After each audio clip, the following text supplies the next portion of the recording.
नमस्कार, स्वागत है आपका हमारे चैनल मॉर्निंग न्यूज़ इंडिया में। आज हम बात करने जा रहे हैं हाल ही में संपन्न हुए राजस्थान विधानसभा उपचुनाव की, जिसमें 7 सीटों पर उपचुनाव हुए हैं। आज आपके सामने ये खुलासा करने जा रहे हैं कि इन 7 सीटों पर 4 सीट ऐसी हैं जिन पर निर्दलीय प्रत्याशी जीत दर्ज करने जा रहे हैं। तो चलिए आपको बताते हैं कि आखिर कौन सी सीट पर निर्दलीय इस बार बाजी मारने वाले हैं और इस सब पर बीजेपी और कांग्रेस के किस तरह से पसीने छूट गए हैं। तो चलिए सबसे पहले आपको बताते हैं सबसे हॉट सीट देवली उनियारा के बारे में। इस सीट पर बीजेपी के राजेंद्र गुर्जर मैदान में हैं, तो वहीं केसी मीणा कांग्रेस के प्रत्याशी हैं। लेकिन यहां से निर्दलीय ताल ठोकी है नरेश मीणा ने।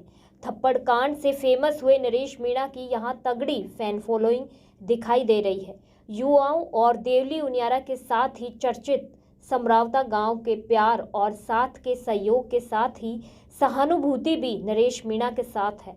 फिलहाल राजनीतिक गलियारों में ये चर्चाएं गर्म हैं कि यहां से नरेश मीणा ही राज तिलक करवाने वाले हैं। हालांकि यहां पर वोटिंग में गड़बड़ियां भी पाई गई हैं। रिपोर्ट्स की माने तो समरावता गांव में जबरदस्ती वोट करवाए गए थे, लेकिन इस बार इस सीट पर नरेश मीणा ही बीजेपी कांग्रेस की सांसें रोक रहे हैं। तो चलिए अब बात करते हैं 84 सीट की। यहाँ से कांग्रेस ने महेश रोत को मैदान में उतारा है, तो वहीं बीजेपी से कारीलाल ननोमा प्रत्याशी हैं। लेकिन बीजेपी कांग्रेस के गले की हड्डी कोई बना हुआ है तो वो है अनिल कटारा। आपको बता दें कि अनिल कटारा राजकुमार रोत की बाप पार्टी के प्रत्याशी हैं और यहाँ की जनता उनका ही साथ देती हुई नजर आ रही है। वहीं अनुमान ये भी लगाया जा रहा है कि यहाँ से निर्दलीय प्रत्याशी अनिल कटारा की जीत पक्की है। अब यहाँ से बीजेपी कांग्रेस अपनी प्रतिष्ठा बचा पाएंगी या नहीं, देखना बड़ा ही दिलचस्प होगा। तीसरी सीट झुंझुनू सीट है।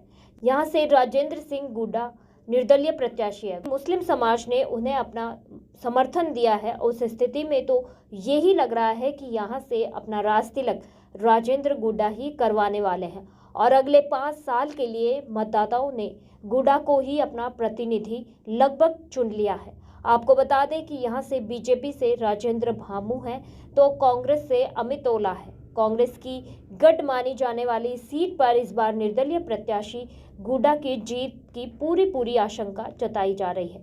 तो आखिर में बात कर लेते हैं खींवसर सीट की। यहाँ से सबकी जुबां पर अगर किसी का नाम है तो वो है हनुमान बेनीवाल। हालांकि हनुमान बेनीवाल ने अपनी पत्नी कनिका बेनीवाल को यहाँ से उतारा है, लेकिन खींवसर की जनता साथ देगी तो हनुमान बेनीवाल परिवार का। आपको बता दें कि इस सीट से बीजेपी से रेवंत राम डांगा और कांग्रेस से डॉक्टर रतन चौधरी हैं, लेकिन हनुमान बेनीवाल ने बीजेपी कांग्रेस के पसीने छुड़ाए हुए हैं। राजनीतिक एक्सपर्ट्स के मुताबिक यहाँ से कनिका बेनीवाल ही अपनी अप्रत्याशित जीत दर्ज करवाने वाली है। तो ये थी वो 4 सीट जहां पर बीजेपी कांग्रेस नहीं बल्कि निर्दलीय अपनी जीत दर्ज करवा रहे हैं। अब इन 4 सीटों पर बीजेपी कांग्रेस की नींद ही नहीं बल्कि दिन का चैन भी खोया हुआ है। हालांकि ये आने वाली 23 नवंबर को ही पता चल पाएगा कि किसकी खेमे में कितनी सीट है। तब तक के लिए आप बने रहिए मॉर्निंग न्यूज़ इंडिया के साथ। और हाँ, आपके अनुसार किस सीट पर कौन बाजी मारेगा, कमेंट बॉक्स में ज़रूर लिख कर बताएं। धन्यवाद।